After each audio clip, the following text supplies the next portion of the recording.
How's it going, Jack Tackers, and welcome back to another video for you guys. Today, I'm going to be doing my review for The Flash Season 9, Episode 13, which was titled A New World Part 4 Finale, because this is obviously the series finale of the show, and I'm kind of stunned. I'm really shocked that we're actually here. It feels very trippy, and yeah, I don't know. I mean, was this a satisfying conclusion to the show? Let's answer that question. Well, my answer would be, yeah, it was. I liked the episode for sure. Obviously, there are a few little things that I would have done differently and some things I would have liked to have seen. But, basically what I'm trying to say is, all things considered, I think this was a decent episode. I mean, it definitely was a decent episode on its own, and I think it's about all we could really ask for at this point in the series. I mean, it's no secret that the show fell off hard. But, I do love the show at the end of the day, especially the earlier seasons of the show. So it really still does mean a lot to me. And I am a little sad that it's actually over finally. But it's for the best, without a doubt. So it's kind of like bittersweet. But basically, I'm just glad it was a happy ending, that Oliver sacrificed himself for Barry to have his happy ending, even though Oliver isn't really dead, as we saw earlier this season, but that's fine. But, it was a happy ending, and I think that's what this show deserved. I think that's what we all expected as well, for it to be a happy ending. And, yeah, basically, let's just kind of run through the episode. We start off very similar to how the entire series starts off. The very first episode, the pilot, where Barry's like, I need you to believe in the impossible. And it kind of comes full circle. I really enjoyed that, how the episode started that way. And obviously that's, again, how the pilot started. And I really liked how, well, I guess we'll talk about it now. Iris gives birth, and we all expected this to happen. It was kind of a very predictable finale, if we're being completely honest. It's like everything we kind of expected to happen did. I mean, for the most part, there weren't many surprises, if we're being real. I don't know, I never really was surprised by many things in the episode. I still liked it. Again, I need to emphasize that. But once Iris gives birth, we see Barry actually repeat what he said at the beginning of this episode. I need you to believe in the impossible. Can you do that for me? And he's kind of telling her the whole story almost of the show in a way, explaining to her that he has powers, he's super fast and all that. I think that was pretty neat. I liked that. And I also liked that brief moment where it showed the book, The Runaway Dinosaur, at the very end. A callback to season 2, because that was the book that his mom, Nora, read to him. So I liked that. I noticed that little Easter egg, and I don't know. It was kind of sweet. But basically, the whole plot of this episode, as we already knew going into it, was the villains of all the past seasons, or all the speedster villains for the most part, obviously are meeting up and going to try and kill the Flash. I mean, we have Reverse Flash, Zoom, Godspeed, and Savitar, and now Cobalt Blue kind of leading the whole thing. And it was really cool, even if it was slightly cheesy. Some of the lines of dialogue when they were in the Negative Speed Force talking to each other. Reverse Flash was kind of talking to Zoom about how he's basically just a copy of him. And that was kind of funny, that quick little banter that they had. And also when Godspeed was like, I am the true god of speed, and then Savitar shows up and he's like, no, I am, or something like that. But that was really neat, I will say, even though, again, it was slightly cheesy a little bit. But I was having some fun with it, I'm not gonna lie. It was just very neat. I keep saying that, but it was. I mean, that's the way I can describe it. It was cool to see all of these villains, and I think it's called the Legion of Zoom. I think, did Mark say that? Or someone in this episode called it the Legion of Zoom. And that's kind of funny. I think the Negative Legion sounds a bit cooler, and the Legion of Zoom's kind of goofy, but whatever. Because Zoom wasn't even really... He wasn't the leader of it, was he? Not really. Cobalt Blue was. So, the Legion of Zoom's just a bit of a play on words from the Legion of Doom. I understand. It's very punny. But, Negative Legion sounds cooler in my opinion, but whatever. And basically the whole timeline is about to break, and it's super high stakes, and I enjoyed that, and there's some really cool action sequences. My main negative, speaking of Negative Speed Force and all that, but my main negative of this episode was that these villains were not utilized that well. I mean, they really weren't. it was kind of underwhelming to a degree. Like, I wish we got more of them in the episode. They're only in like the first. They really, I mean, Team Flash really just stomp them down. They really stopped them quite quick in the episode. I don't like that. We really did not get that much. Also, no character deaths in this episode. Not that that's like a huge deal, but I feel like maybe there's. Oh, I guess Keone kind of leaves. That's not really a character death, though. And we'll talk about that whole situation in this review a bit later. But yeah, I do kind of wish that the villains were better utilized. Obviously, I'm talking about Thawne, Zoom, Savitar, Godspeed.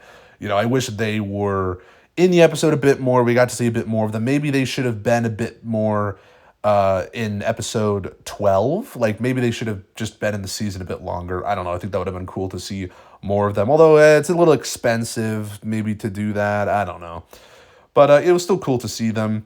And then we find out that the negative speed force is going to end up killing Eddie if he keeps, using it. And Barry wants to save Eddie, so he ends up basically talking him down, which I think it works a bit better with Cobalt Blue, or at least Eddie, the talking down the villain spiel. People get tired of that. Barry's just like not really fighting the villain and instead just talking him down. It works a bit better with Eddie because he can kind of play on his emotions a bit more, and Eddie's a bit more of a tragic character. And you want Eddie to, turn to the light side, so to speak. You don't want him to be a villain. So it is kind of compelling in that regard. And I did kind of like that. It works a bit better, Barry trying to talk him down, and he ends up doing it. And I guess Eddie's saved, and he, lets go of the crystal and breaks it, destroys it, which was a good moment, I suppose.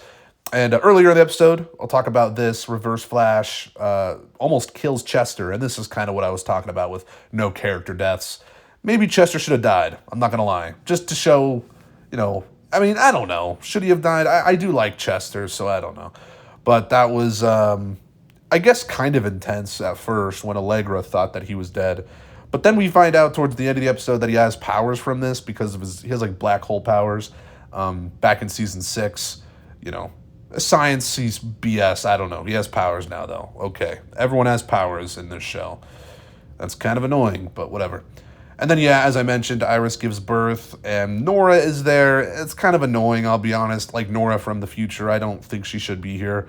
I do, I like her character enough, but she mentioned in this episode at one point, she's like, am I breaking timeline rules or something like that? And it's like, yeah, you are. Why are you here? And then she shows up at the party a week after and holds herself. Like, that can't be right. She's holding herself as a child. Like, what? That can't be allowed. Anyways, then Keone leaves, and we see like a version of Harrison Wells show up to tell her about this, which was, I don't know, kind of cool to see another Wells, I guess. And then Keone leaves. I didn't really care. I mean, Keone was kind of interesting, but like, this would have been fine if it was another season. Like, that's the thing about the whole Keone story. It's not horrible, really, but the fact of the matter is, for it to be in the final season, really, like, it just doesn't feel like a final season storyline. I'm just like, okay, whatever. If this was like, any other season, I'd be like, whatever, it was okay.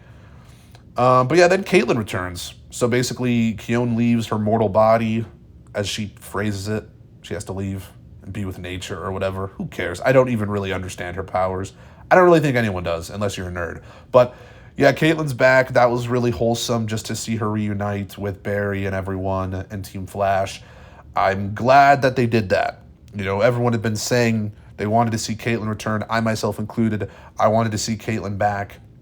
Too little, too late, unfortunately. She's, not really in this season at all until now. So that was unfortunate. But her and Barry kind of make up at the party, because that was true. I completely forgot they kind of left on like bad terms a little bit, because Caitlin wanted to resurrect Frost and all that. But, it's all chill now. So that was cool. And yeah, I mean, I'm glad she's back. Don't get me wrong. Wish we saw Cisco back. That's a bit of a nitpick. I understand, Carlos Valdez, I think that's the actor's name. He couldn't be in the episode, and scheduling conflicts, I think it was. But, it would have been nice. And, I'm glad Caitlin was back. So I'll take what I can get, basically. And then at this party, Cecile, it's not a baby shower. No, it's just a party, I think. Cecile and Joe get engaged, which I completely forgot they weren't married. I'll be honest with you. kind of strange that they've had a kid for all these years and were never married. I mean, I know some people don't really care about marriage and all that, but it's kind of weird. Just a tiny bit. I mean, that's just my opinion. And then towards the end of the episode, Barry is going to give a bunch of random people powers. That was kind of strange. We see one person, Max Mercury. I don't know, the other two people he gave powers to might have been other, like, speedster characters from the comics. The only one I recognized was Max Mercury, I'm not going to lie. And I think Max Mercury's story is a bit different in the comics from what I remember. So I don't know if this really is comic accurate. It doesn't really matter, though. I mean, I'm not super, like... I don't really care about comic accuracy most of the time, but yeah, that Max Mercury thing, unless it was, I don't think it was, though. And maybe there's a version of Max Mercury that was kind of similar to this, but I don't know for sure. But yeah, that was interesting. And him going back to Ferris Air, obviously, from the pilot. And I'm sure it showed up other times in the show as well. It has showed up. And yeah, it was cool to see that. And yeah, I wish we saw Cisco, but that's okay. And that's really all I got to say about the episode. I mean, my general thoughts are that it was okay. It was decent. Again, I'll take what I can get. It could have been better. It could have been a lot worse. And, you know, at the end of the day, it was a happy ending, and that's what the show deserved. So it's cool. And I'm a little sad, of course, but I'm kind of happy as well. It feels like I have a huge weight lifted off my shoulders now that the show's over, because, you know, it really went downhill. And, you know, I don't think this is a bad season overall. And just in terms to give my thoughts on it, I don't think this was a bad season overall, but it wasn't great. Like, it really wasn't a great season. But I'm not going to talk about that much in this review because we're going to do a ranking video. Yep, if you're still watching. We're going to do a ranking video of all the seasons, so stay tuned for that very soon, like this weekend, maybe, hopefully, of all 9 seasons. So that'll be very fun to talk about. But yeah, it's the series finale. I feel weird. I do feel a little weird. This is the last time I'll talk about a Flash episode, probably. Yeah, I mean, it is, so that's kind of crazy. But of course, I'm very curious to see what you guys have to say about this episode down in the comments below. What was your favorite part? What did you like about it? What did you dislike about it? Do you think it was a good ending? I think it was a good ending. I just don't think it was perfect necessarily. And of course, there's a few issues with it. And, you know, but like, again, it's as good as we could have gotten, I feel like, at this point. And, yeah, I mean, I'm not like bummed out or anything, really. I'm not like disappointed. So I guess that's about, I'll take it, you know. I'm not disappointed. And I'm not really underwhelmed either. I went in with super low expectations, though, so that definitely helped, just because I was like, I prepared myself for the worst at this point. But yeah, it was all right. It was okay. We'll leave it at that. But yeah, post your thoughts and comments down below. And if you liked this video, make sure to give it a thumbs up. Subscribe if you're new, and stay tuned for the ranking video. And check out my Letterboxd and Twitter in the description. I'd really appreciate it. And I'll see you guys in the next one. Peace.